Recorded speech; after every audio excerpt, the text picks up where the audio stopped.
Kebaikan Brigade Al-Qassam terhadap para tahanannya terbukti meninggalkan kesan mendalam.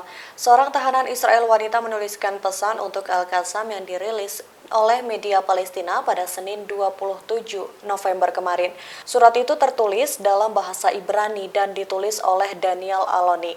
Isi surat itu berisi ungkapan terima kasih mereka karena diperlakukan baik selama menjadi tahanan. Daniel mengaku dirinya seperti seorang ratu di Gaza. Ia bahkan berharap bisa menjadi teman baik Hamas di suatu hari nanti. Diketahui Daniel dan putrinya termasuk di antara gelombang pertama tawanan Israel yang dibebaskan pada hari Jumat kemarin. Tak hanya Daniel, sandera lainnya yang dibebaskan Hamas pun turut bersaksi bagaimana mereka diperlakukan secara manusiawi. Seorang wanita Israel berusia 85 tahun mengatakan bahwa pejuang Hamas menyediakan semua kebutuhan para tawanan, termasuk memberikan makanan yang sama dengan yang dimakan Hamas. Pasukan Brigade Al-Qassam menyerahkan tahanan gelombang keempat pada Senin 27 November. Dalam video yang dirilis ada salah satu tahanan yang turun dengan menggunakan kursi roda. Diketahui Brigade Al-Qassam menyerahkan 11 tahanan Israel ke Palang Merah pada gelombang keempat di Khan Yunis, Gaza Selatan. Sebagai imbalannya, mereka menerima daftar 33 tahanan Palestina yang akan dibebaskan oleh Israel. Dalam video penyerahan sandera, mereka tampak begitu sehat dan sumringah. Salah satu dari mereka bahkan ada yang dibawa pakai kursi roda. Namun mereka tampak bersih dan mendapat perawatan yang baik. Sementara itu, juru bicara Kementerian Luar Negeri Qatar mengatakan di platform X bahwa tahanan Israel yang dibebaskan dari Gaza 11 orang. Termasuk 3 warga negara Perancis, 2 warga Jerman, dan 6 warga Argentina. Sebagaimana diketahui, mediasi Qatar berhasil memperpanjang perjanjian gencatan senjata selama 2 hari tambahan dengan syarat pembebasan setiap hari 10 tahanan Israel di Gaza, perempuan, dan anak-anak. Pasukan Brigade Al-Qassam kembali merilis 11 tahanan yang dibebaskan pada gelombang keempat hari Senin 27 November malam. Dari 11 sandera yang dibebaskan, tak ada satupun warga Israel. 11 sandera yang dibebaskan termasuk 3 warga negara Perancis, 2 warga Jerman, dan 6 warga Argentina. Namun selain itu, surat kabar Israel Yediot Ahronoth juga mengutip pejabat Israel yang mengatakan bahwa Hamas setuju untuk memasukkan 2 ibu dan 9 anak ke dalam daftar 11 tahanan yang dibebaskan pada gelombang keempat. Dalam daftar sandera yang dibebaskan Hamas semuanya memiliki kewarganegaraan ganda. Sementara itu Israel membebaskan 33 tahanan Palestina.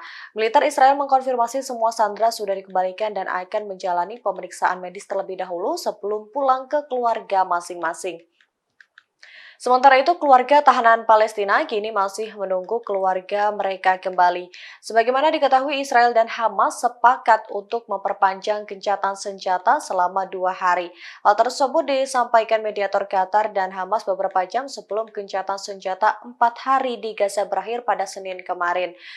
Israel dan Hamas sepakat untuk memperpanjang gencatan senjata selama 2 hari hingga Rabu 28 November 2023. Setelah dibebaskan, satu persatu sandera memberikan kesaksiannya. Berbeda dengan sandera yang ditahan Hamas, sandera yang ditahan Israel mengalami perlakuan yang buruk.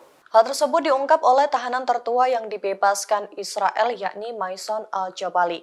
Ia mengatakan tentara Israel memperlakukan warga Palestina tak manusiawi. Mereka mengaku mengalami penganiayaan dan harus menahan lapar. Maison Al-Jabali juga mengungkap nasib yang dialami narapidana wanita. Banyak diantaranya jatuh sakit karena lingkungan yang menindas mereka. Kesaksian tersebut juga mengungkap penderitaan para tahanan anak-anak.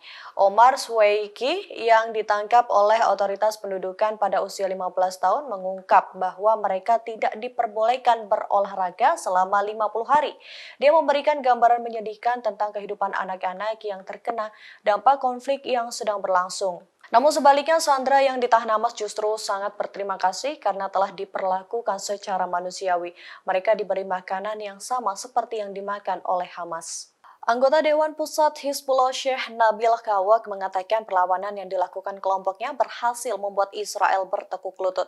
Pasalnya Hizbullah terus berupaya menggagalkan misi Israel untuk menguasai kota Gaza. Syekh Kawak mengatakan apa yang dilakukan pasukan Hizbullah belum pernah terjadi sebelumnya di dalam batas-batas entitas pendudukan. Sebagaimana diketahui, Hizbullah turut mengecam tindakan Israel yang melakukan pembantaian di Gaza. Hizbullah terus menyerang situs-situs pendudukan. Sebagaimana diketahui, Hizbullah turut mengecam tindakan Israel yang melakukan pembantaian di Gaza. Hizbullah terus menyerang situs-situs pendudukan Israel di sepanjang perbatasan untuk mendukung Gaza. Meskipun ada ancaman dari Amerika Serikat dan Eropa, namun mereka menyoroti advokasi populer dan publik yang luas. Dia menegaskan bahwa tembakan perlawanan dari Lebanon, Gaza, Irak, dan Yaman telah mengepung seluruh entitas Zionis, sehingga apa yang ingin dicapai Israel di Gaza hingga kini belum bisa tercapai. Hal ini juga terlihat dari upaya Israel menyetujui adanya gencatan senjata. Selain itu, Sheikh Kawok juga menekankan bahwa kapal-kapal Israel tidak dapat berlayar melalui Laut Merah karena terkena pemboman atau penangkapan. Dia juga menambahkan pelabuhan di Laut Merah tidak akan aman bagi kapal-kapal musuh. Perusahaan telekomunikasi Israel Bezek diduga kuat mengalami serangan cyber. Pasalnya, seluruh layanan komunikasi darurat MDA Israel tak bisa diakses sama sekali. Layanan hotline darurat Israel mengalami gangguan besar-besaran yang penyebabnya masih belum diketahui. Namun diduga kuat, gangguan itu disebabkan karena serangan cyber yang memaksa seluruh layanan komunikasi darurat lumpuh total, mulai dari jaringan komunikasi polisi, pemadam kebakaran, dan layanan darurat lainnya. Seperti yang diberitakan The Times of Israel, saluran darurat kepolisian terputus dan dialihkan ke nomor darurat lainnya. Layanan paramedis Magen David Adom pun mengalami hal serupa. Mereka kemudian menginformasikan nomor telepon lainnya untuk mendapatkan bantuan medis dan tanggap darurat. Gangguan ini mempunyai dampak yang signifikan terhadap keselamatan dan keamanan publik di Israel, mengingat peran penting hotline ini dalam memberikan bantuan segera untuk keadaan darurat medis, masalah keamanan, dan hal-hal mendesak lainnya.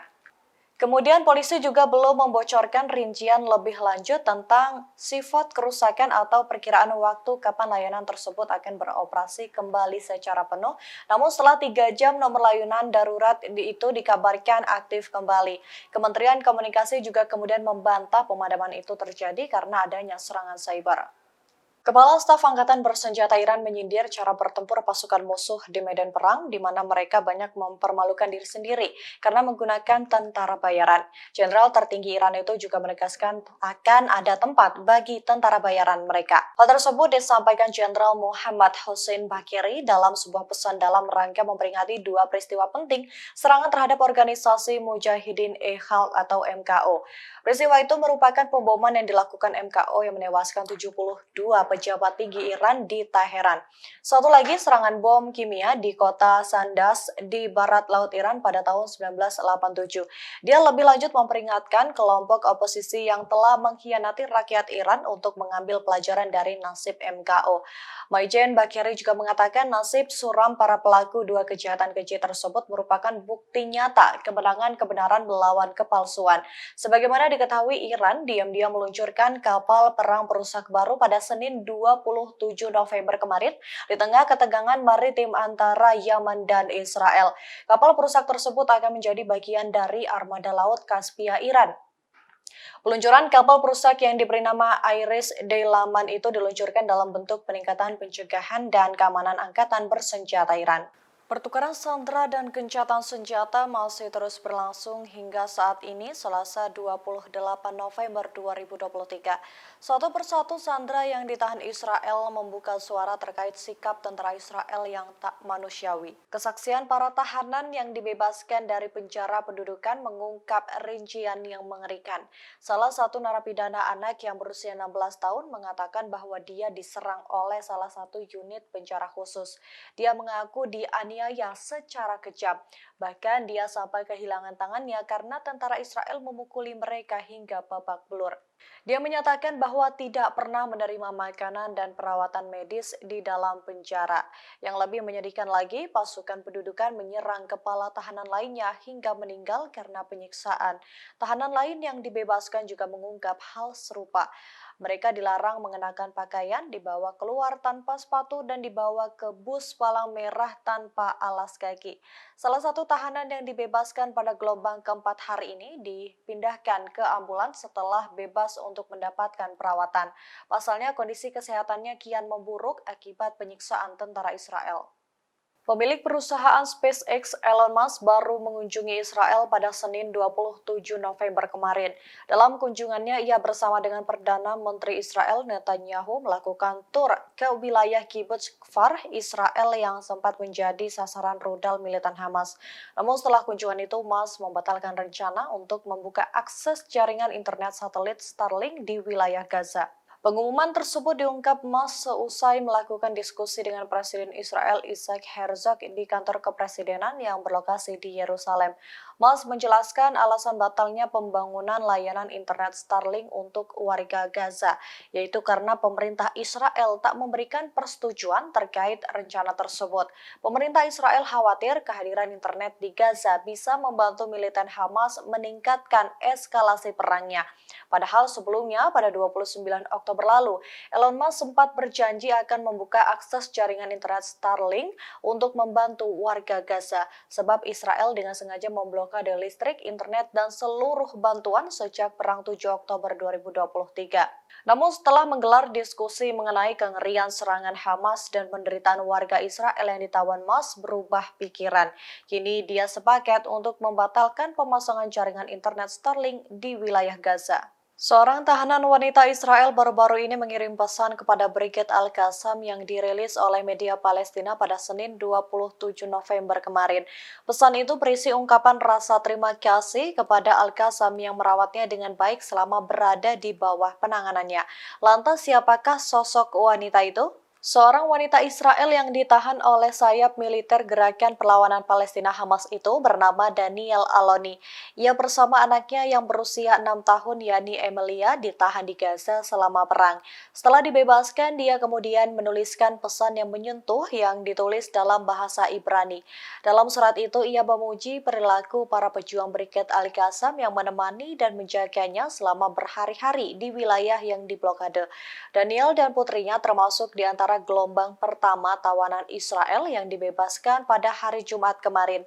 Dia menambahkan bahwa saking baiknya perlakuan Hamas, ia menganggap sedang menjadi seorang ratu di Gaza. Maka dari itu dia memberanikan diri untuk menuliskan pesan singkat untuk Al-Qassam dari lubuk hatinya.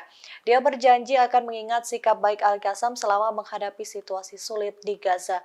Ia bahkan berharap kelak menjadi teman baiknya. Download Tribun X sekarang, menghadirkan lokal menjadi Indonesia.